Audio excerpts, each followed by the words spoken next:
Okay, so it's a great pleasure today to welcome Susanna, who will tell us about theoretical barriers for efficient proof search. If we can get that window to disappear, can we? Okay, now. Good. Yeah.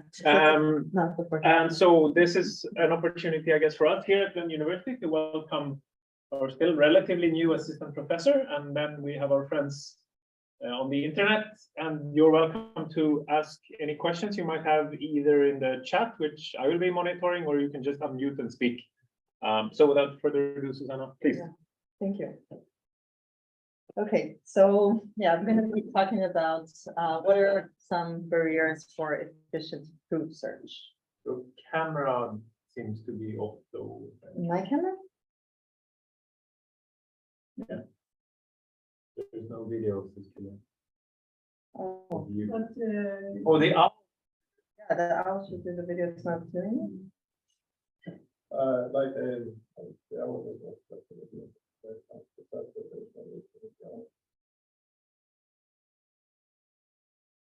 It says here that it's connected to the owl. Maybe I'll just keep the other one then. Or maybe turn off and Now we can see you. That's the laptop. See? Can you see that?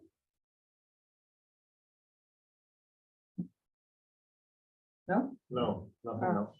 Then I'll just leave this one and point it to me. Yeah.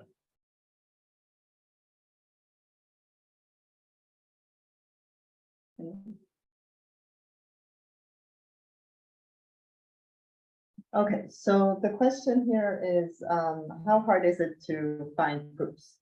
Don't know how to make this disappear. You have to move it to some other place.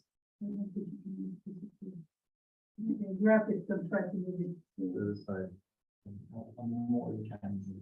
Oh, I can, okay. Sorry.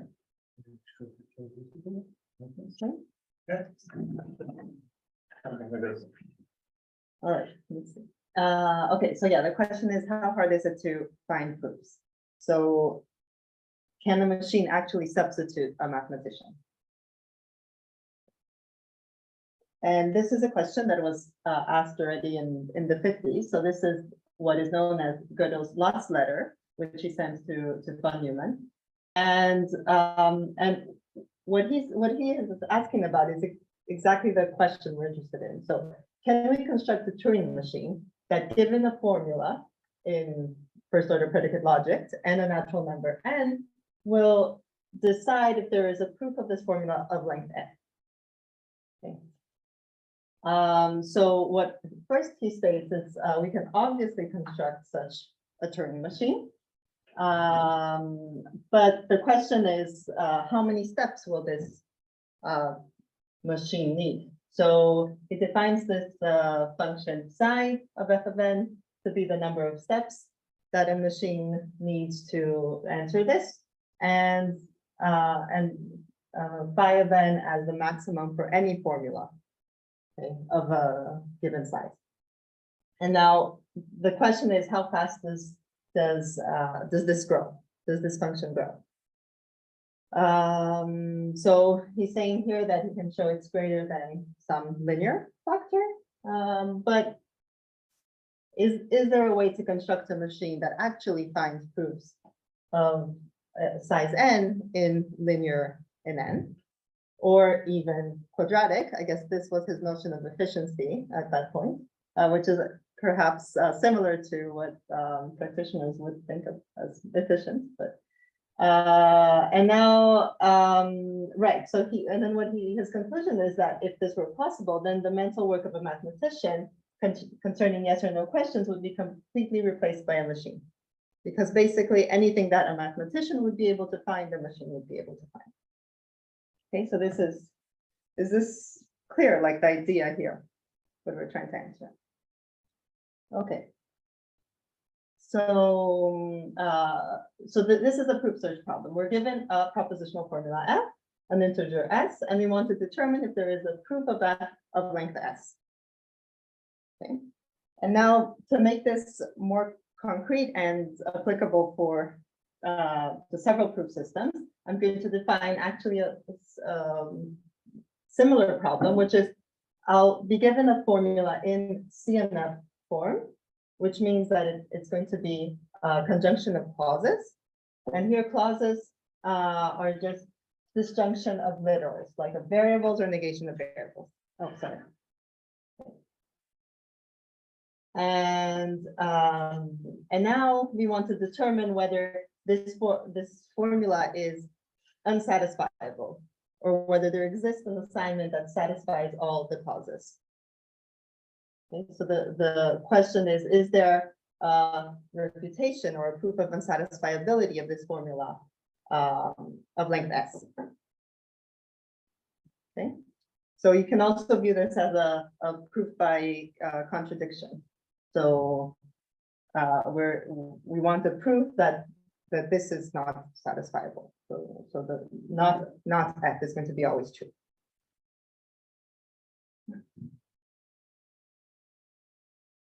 And then one proof system to prove that a formula is unsatisfiable, the simplest proof system is resolution. So it only has one rule to derive new clauses. It only works with clauses, and given if it has a clause A or X and a clause B or not X, then it can derive the clause A or B. So that's the only rule that it uses. And then the goal is to derive the empty clause, the clause that contains no literals, just from using this kind of steps. So a clause that contains no literal is not satisfied by any assignment, and satisfiability is always the proof system is sound. Like if there is a satisfying assignment that satisfies these two clauses, it will also satisfy this one. So if we can actually derive the empty clause, we're showing that this formula is not satisfiable.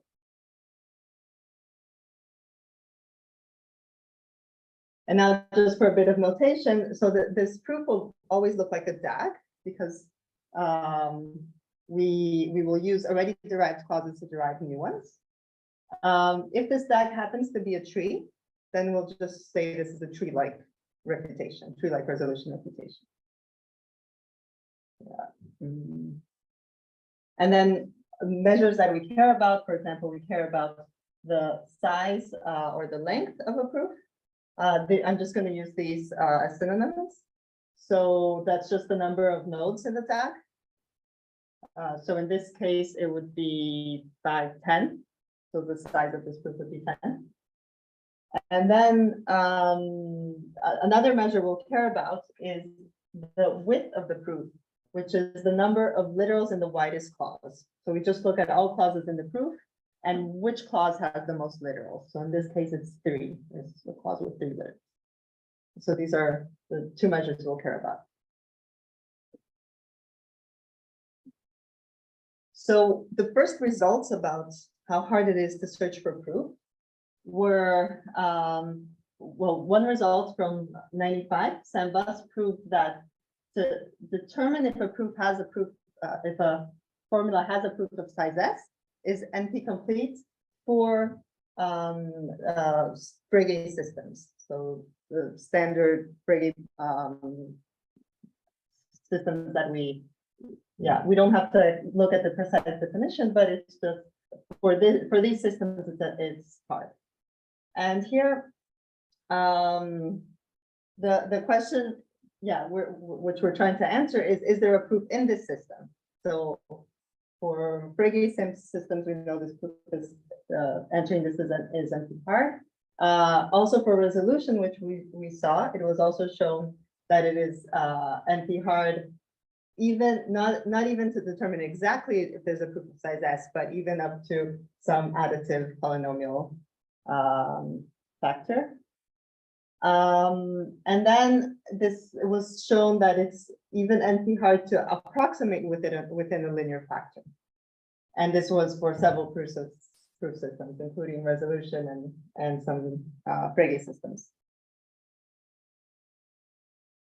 So the question that was left open after these first initial results were, what if we don't really care about finding a proof exactly of size S, but just polynomial in S?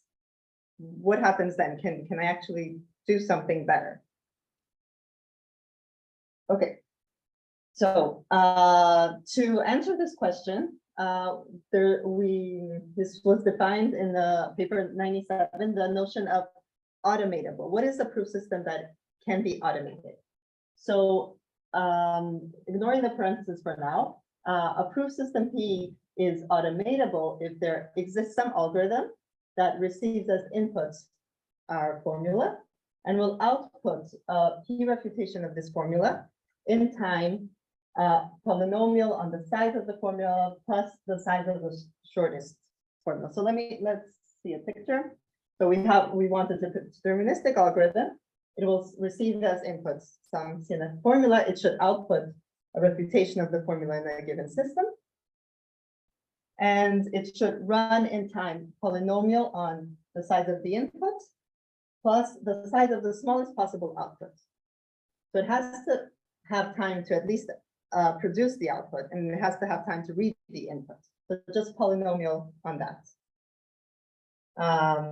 And the reason for this is that we know there are formulas and proof systems for which there is no proof of polynomial size on the input. So we need to allow more time in these cases.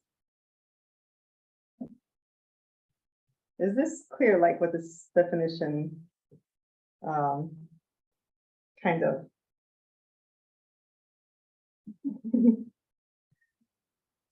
So yeah, so we just want to know, can there be an algorithm that will prove unsatisfiability of a formula in polynomial time? And what polynomial time means here is what the best polynomial we can expect, which would be polynomial on, yeah, the size of the input and the minimal possible output, which would be a valid output. So you're saying like a dream algorithm that has amazing insight. It would just read the formula, takes time F, and then it would immediately output the best possible proof there is, and that takes time S. So it's yeah. like F plus S done. Yeah, And exactly. now you're saying, yeah, maybe that's a little bit optimistic, but we should be fairly efficient. So, you know, like a polynomial flow up in that. Exactly. Yes. Perfect.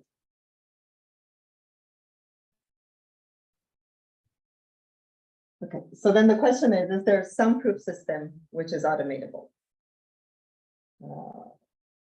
Would resolution be automatable, or can I come up with another proof system for which there are efficient algorithms that find proofs in this proof system? Okay, so the Sorry. Yes. So with the proof systems is my area. Uh-huh. You just mean a set of resolution rules, or not resolution, but. But rules, a set of exactly. Rewriting rules. Yes. That can rewrite the formula to. Exactly, yeah. So just the fact of it's determined by the language. So in this case, the language here are only clauses. I can only use clauses, but I could interpret these clauses as a polynomial, as a linear inequality, or it's just a general formula, and my derivation steps could be derivation steps deriving another formula, which doesn't necessarily have to be a clause, or deriving a polynomial equation. So there's the language, and then there are the rules. So there are these two aspects of a proof system.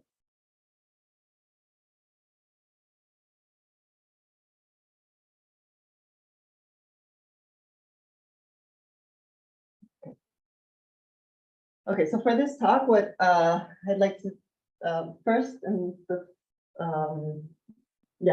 first part talk about some non-automatability results for some proof systems. So for these, which we call strong proof systems, we can show that under some condition we cannot automate them. Then I'm going to talk about some automatability for weaker proof systems. So here, like resolution would be one of these. And then talk about some not automatability for weaker proof systems. So there will be these 3 items. And then if time permits, on the second part, I will talk about some a different notion of automatability, some ideas behind the proof, and then talk about some open problems. What do you mean by strong proof system? That's a very good question.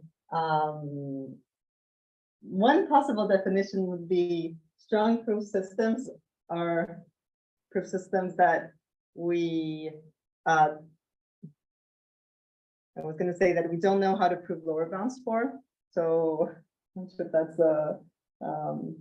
but these are proof systems that a proof system is stronger if it's than another proof system if it can simulate that proof system. So if anything that has polynomial size on the weaker proof system also has polynomial size on the stronger one.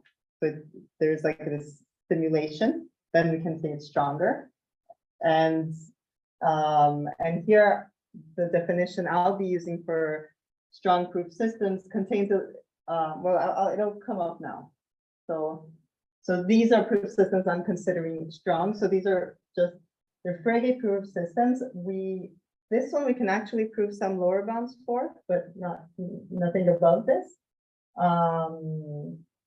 And these simulate many other, as I'll come back later, simulates many other proof systems. But I don't know if you have a Well, better. I guess what you're saying is that there are like, if I just fix a formula that doesn't have a satisfying assignment, then there could be like different ways you show that one way, like Yeah. resolution, you derive new clauses until you get contradiction. Right. That takes a while, and then you know, oh, it's unsatisfied. Then you can imagine other proof systems that are maybe smarter, or you said they do different things, maybe they do inequalities or polynomials, and maybe they will give me shorter proofs. Right. So then you're saying like, I can come up with a lot of different systems for reasoning, a lot of different proof systems. And when I say a proof system is stronger than another, it means that it gives me like shorter, more efficient proofs. Right, exactly. Okay, yes. So stronger proof system gives me more efficient proofs, shorter proofs. And so ideally, like the dream scenario would be have a proof system that is really strong so that it has short proofs. And then it should also be automatable so that not only do these short proofs exist, but I can also find them by a good algorithm. Right, so that would be the best of worlds.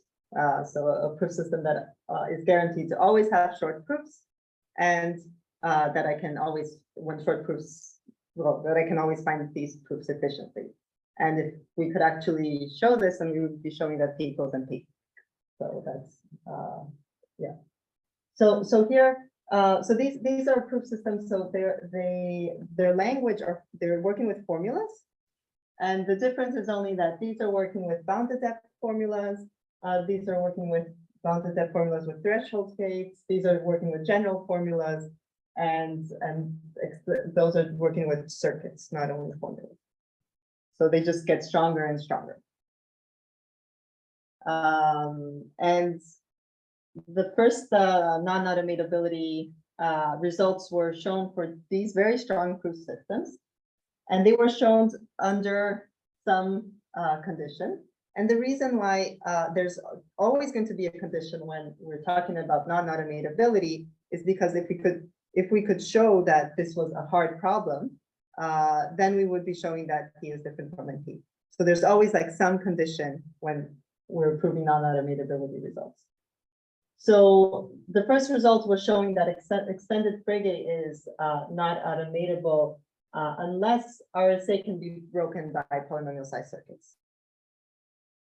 And then this was also generalized. I'll talk about this soon. This was generalized to another cryptographic assumption. So instead of RSA, it was this Diffie-Hellman procedure was also shown that these proof systems cannot be automatable unless we can break this with small circuits.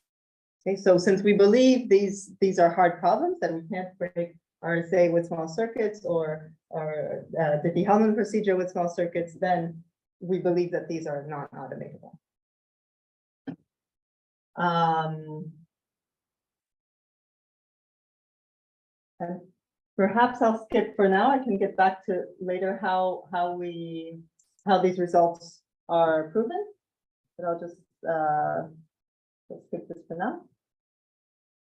And now I'd like to talk about some automatability of weaker proof systems. So it seems like if I'm looking for something simpler, it should be easier to find. So what kind of proofs can we actually find? So there are algorithms that are searching for proofs in practice. So there's the DPLL algorithm from 90s. When did it come? 1960s. Oh, sorry, 1960s. Those are searching, right? Those are searching for tree-like resolution proofs.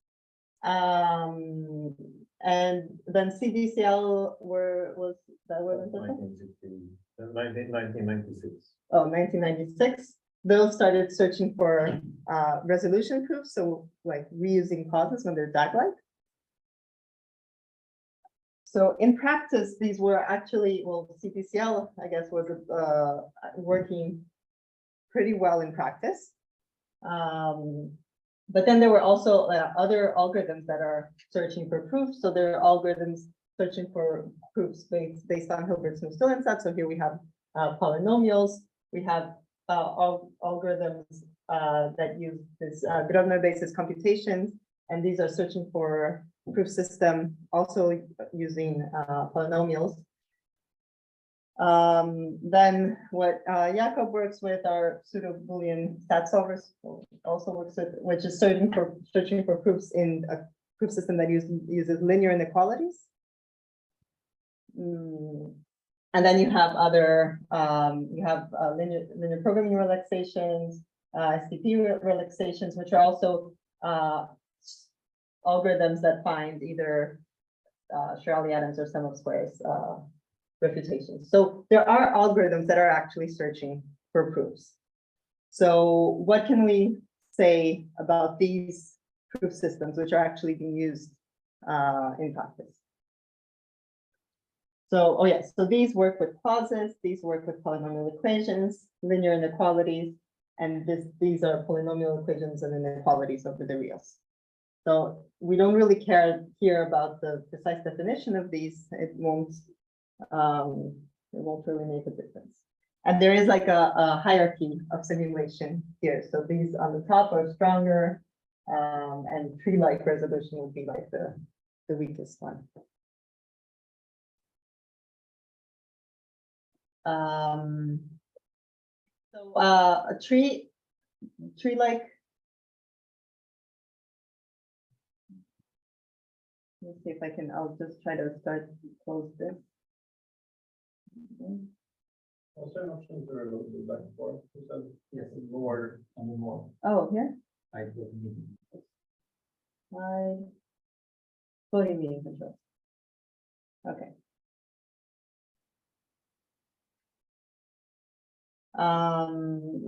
Okay, so I'd like to show first an algorithm that finds tree-like refutations, and it will find them not in polynomial time, but in quasi-polynomial time. So if there are n variables and the shortest proof is of size s, then it will find such a proof in time n to the log s. Okay. So let's first suppose that we know what s is. Of course, we don't, like we're given the formula, we don't know what the shortest proof is, but for now, let's just suppose it's known. And the idea is that since it's a tree-like proof, there is like the last variable that was resolved on, and this splits the problem into two problems. And one of these I know has to be of half the size, right? They can't both be larger than a half. So what the algorithm is going to do, well, okay, this is what it's saying. There exists an x such that if I consider this subproblem, the smallest, this is the size of the smallest tree-like refutation is going to be s over 2, either considering one case or the other. So these two cases. So now what the algorithm is going to do is it will try to find a proof of size s over 2.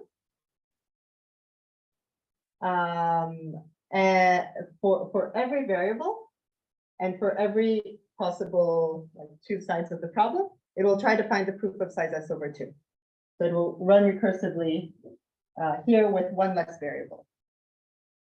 And it has to do this, if there are n variables, it'll have to do this 2 times n times. So n variables, and then there are 2 possible subtrees it has to consider.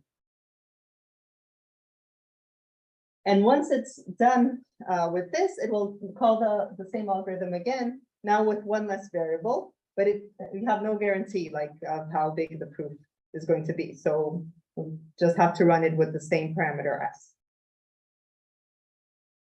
So that's all the algorithm does. So it still looks a bit like brute force, but we know that one of the sides is decreasing by a half. So if we just solve this, we'll get that the running time of this algorithm is n to the log s. Just trying to understand, is it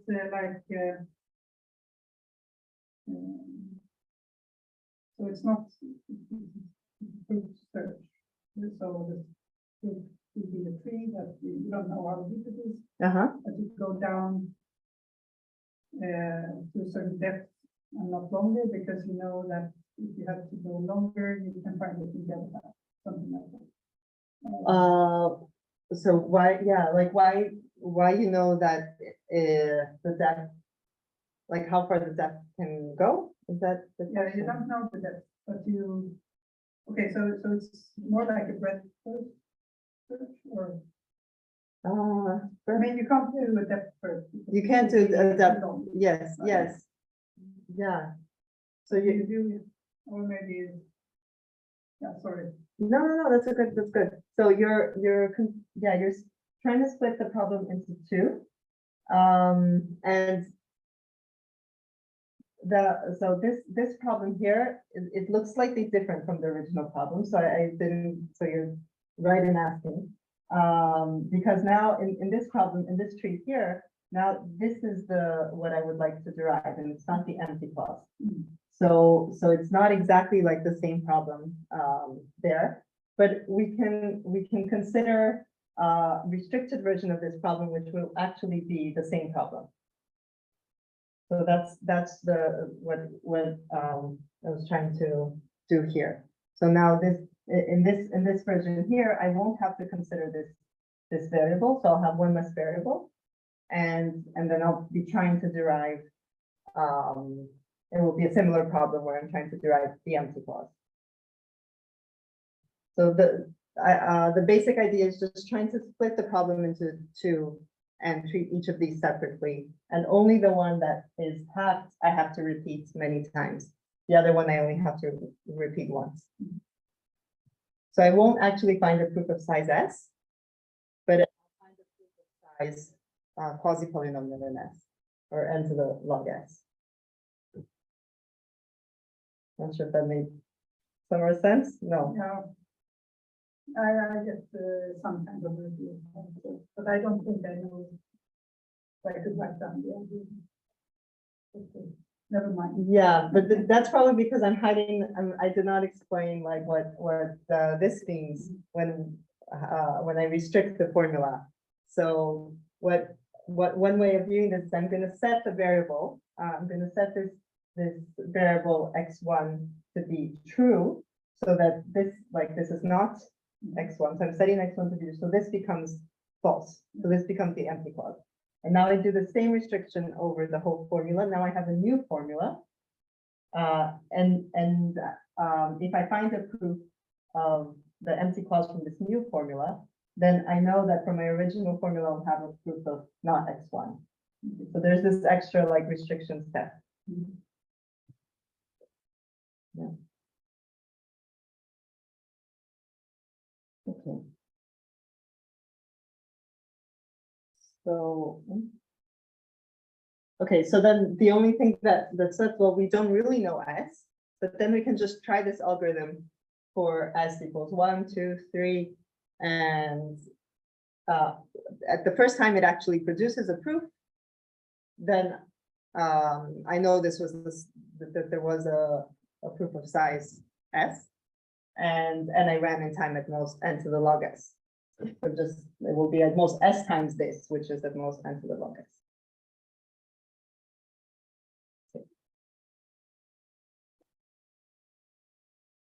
I have a Yes. question too. So you don't really know that there is a reputation at all, right? It might be that it's satisfiable. That's a good point, yes. When you Yes. stop searching. Yes.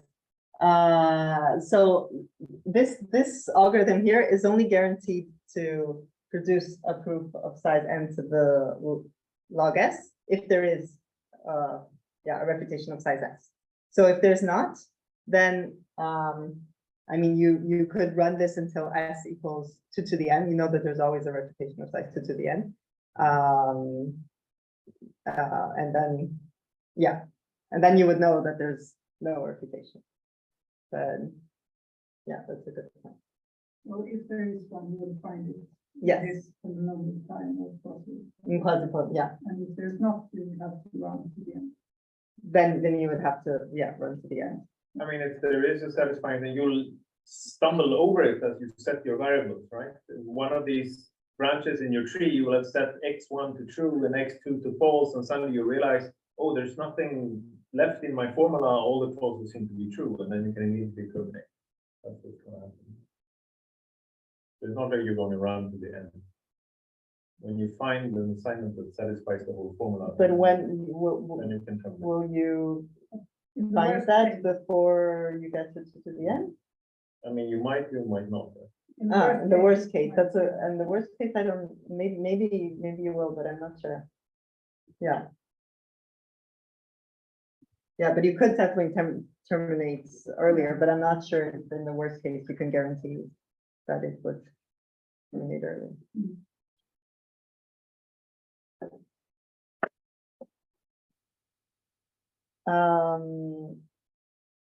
And then this algorithm, it can be generalized, like if instead of only having literals, we can have like a small conjunction of literals, then we can still do a similar argument where we'll just lose a little bit, but something similar is possible.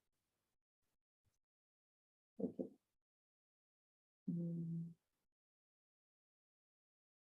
Okay, then there are other automatability results for other proof systems. And the idea behind these is that if we're thinking of a clause with D or a polynomial of degree D, if there exists a refutation only with clauses of width at most D or only with polynomials of degree at most D, let's think of clauses for now, we can find this in time n to the D. And the reason is that there are only n to the O of D different clauses of width D. So there's n options for each, or 2 times n options for each literal. So if I'm only having D literals, I can have at most 2 times n to the D different clauses of width D.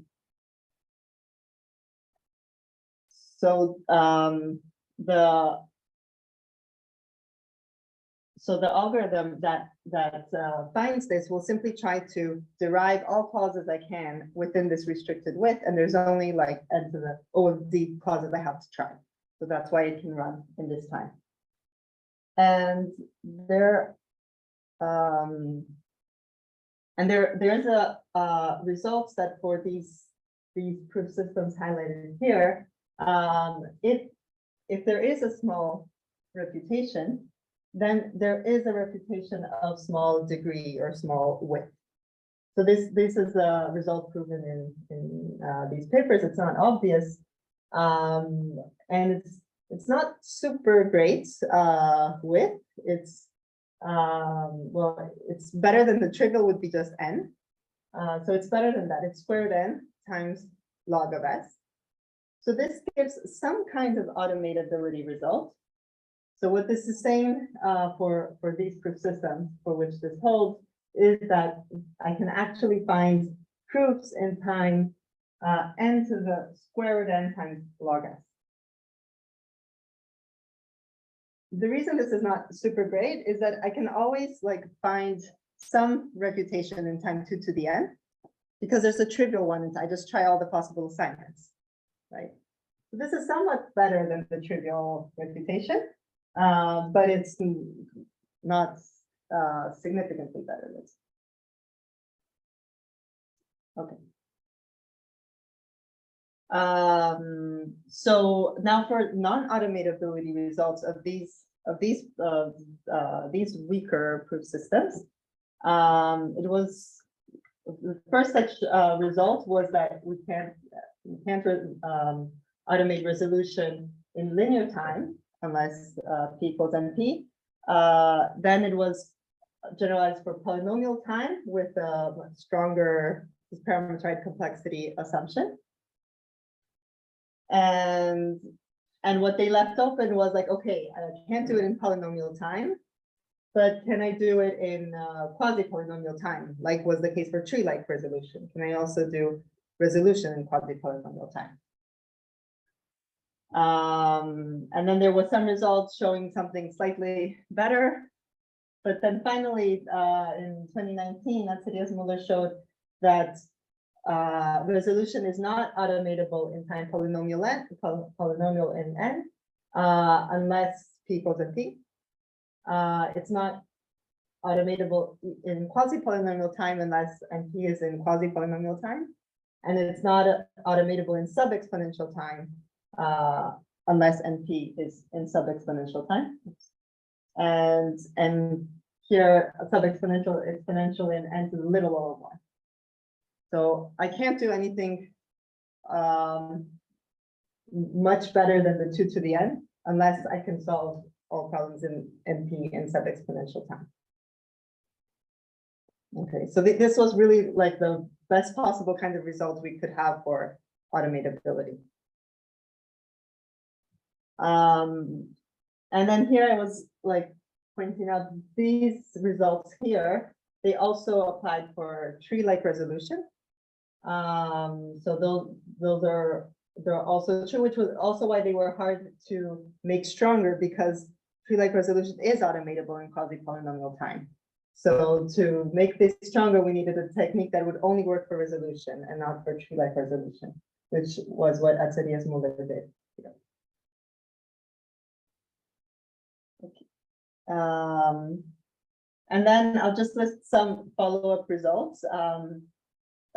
So there was some generalization of the first result for resolution for Nussdalen sets and polynomial calculus, and there were many generalizations of the Atselias Muller for several different proof systems, showing NP hardness or showing some other kinds of hardness for tree-like systems. So this was really like a technique that was easily generalizable, or somewhat easily generalizable to other proof systems. Okay. So I'm trying to summarize things in a picture of relations between how strong proof systems are. We have here these stronger proof systems, which we know are not automatable unless some cryptographic assumption is under a cryptographic assumption. And then for some proof systems, we have NP hardness to automate, or some other hardness. But there are many proof systems for which, here I have only some of them, for which we don't know such results. So showing that it's NP hard to automate these proof systems is still open. And this could potentially be possible because these are still somewhat weak proof systems. So there is a chance that it's possible to generalize this NP hardness result here. And then there are like other interesting questions here, which is, I mentioned that these proof systems were automatable in time n to the d, where d is the smallest degree. But this is not known for example, for Nussdalen sets. Susanna, there was a Yes. question, you had R ETH. on the Oh, slide of right. something. Yes, that is randomized ETH. So to get the tightest result here, where was this? Oops. Oh. Here, to get the tightest result here, then you need a randomized version of ETH. Without the randomness, you get the slightly weaker result.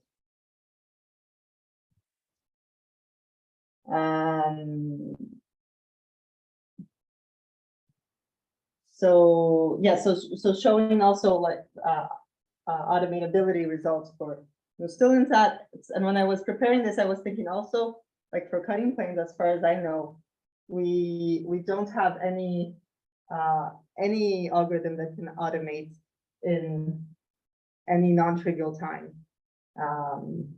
Which we have, for example, for resolution. And I think we don't have that either for ResK. I think we also don't have any non-trivial, but if anyone corrects me, in Zoom. Okay, so these are some open problems.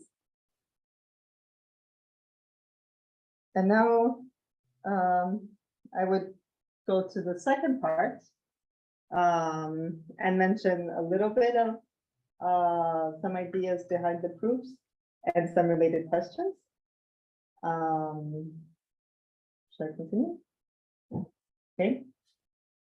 So I think I will start with one of the related questions before I get into this. After this.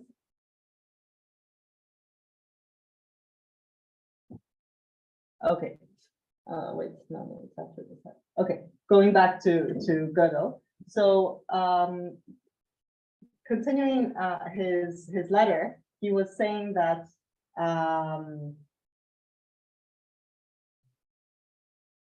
right, when he was asking how fast this function can grow, and he says that yeah, the number of steps as opposed to trial and error can be reduced from n to log n. So what he means here is that there is a trivial algorithm that if I'm trying to look for a proof of size s, or here little n, I can just try all possible proofs. So let's just consider the proof is in binary. I just try all binary strings of length n and check whether this is a proof or not. So that would take time 2 to the n, which is his capital N here. So if I could actually find a proof in linear time or quadratic time, then I would be, instead of this trivial 2 to the n algorithm, it would be this log of this amount would be the running time. So he's saying that like there is this obvious brute force algorithm in time capital N, and I could reduce it to time log n if this were possible. So he's asking how strongly in general the number of steps in finite combinatorial problems can be reduced with respect to exhaustive search. So how can I do better than exhaustive search? So this is a problem that I'm also very much interested in. So yeah, exhaustive search for proofs of size s would take time 2 to the s. Can we find proof any better than this? And this is currently open. These non-automatability results, they don't apply in this setting. So unless S is, yeah, they don't apply in this setting. So yeah, if S is linear, then you could get something, but otherwise not. And so this question of, can I do anything better than brute force for this problem? This is something I'm interested in.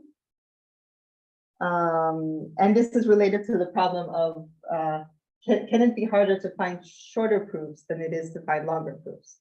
So I can always find a trivial proof of size 2 to the n, where n is the number of variables by trying all the assignments.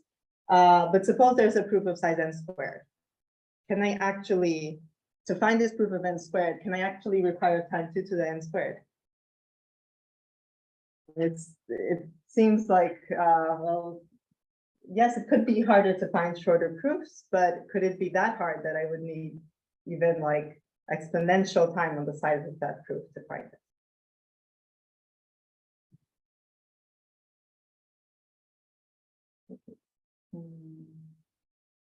And then another related question is, I'm not necessarily interested in finding a proof in this particular system. I would be fine if you found the proof in any system. So this is, we would say a proof system is weakly automatable if I can find, if there is an algorithm that finds a refutation in any system, but in time polynomial in the size of the smallest proof in this P system.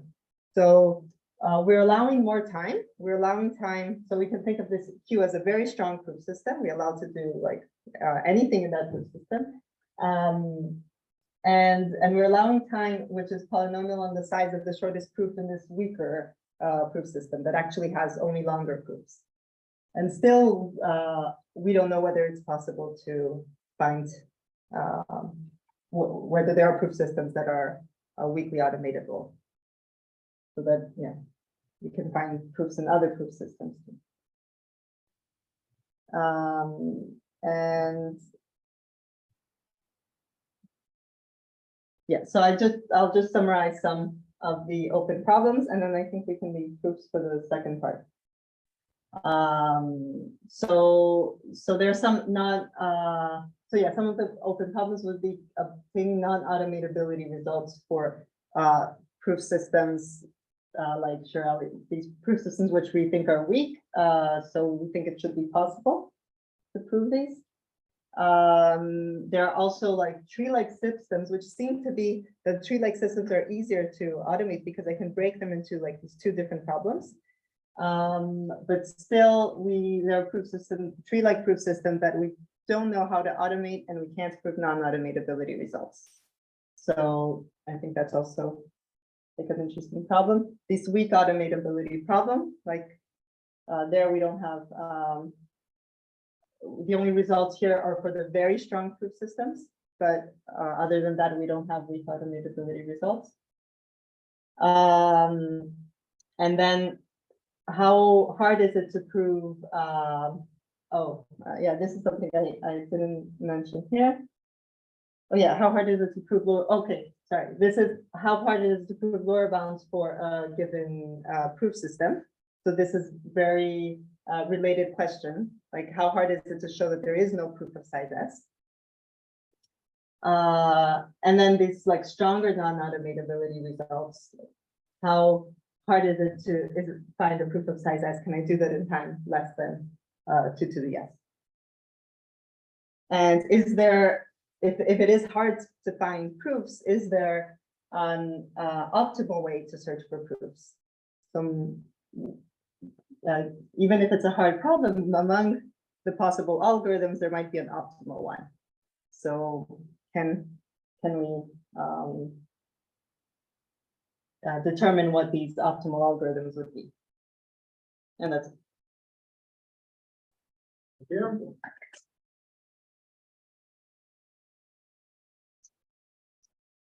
Questions to Susanna from the room or from the internet?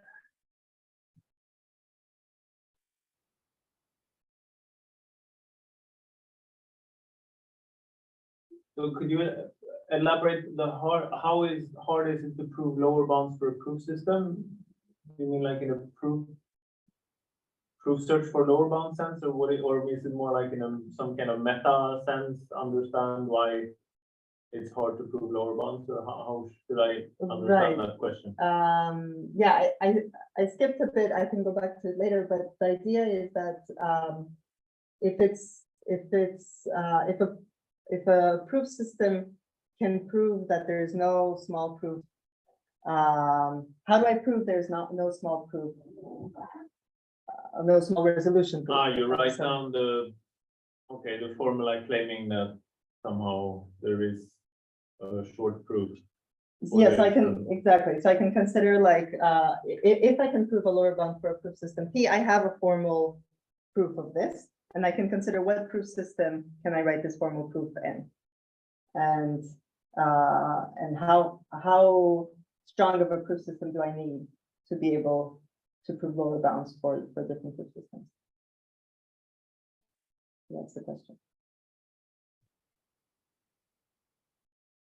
I have a basic question. Yeah. I think you said it in the introduction, but it seems to me like the different algorithms have both size of proof and time it takes to produce the proof. Right. When is size more important than time? Because like time is the primary metric, right? Which is frightful.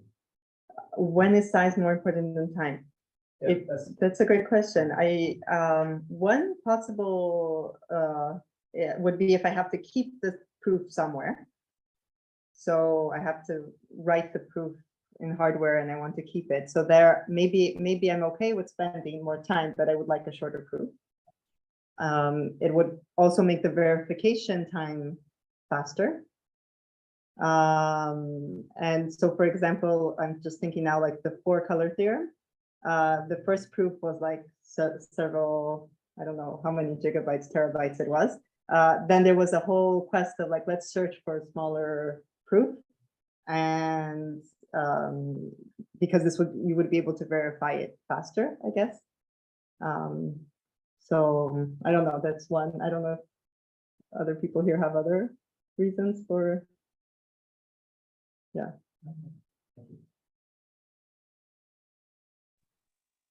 I have a question. Yes.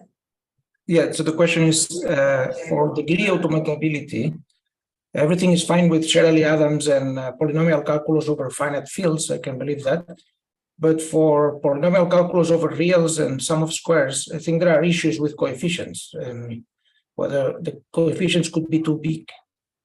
So has this been taken systematically? Like, for example, I mean, I'm not sure the claim that you can automate in time n to the order of d without taking into account the coefficients or the model of computation is correct.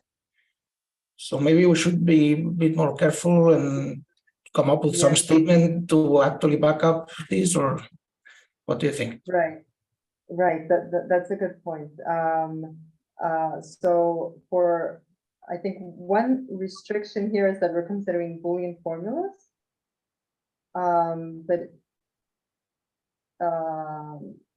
Yeah, I would have to check. But I think that this is referring to the Ryan O'Donnell's paper, things like that, that you can have ridiculous coefficients.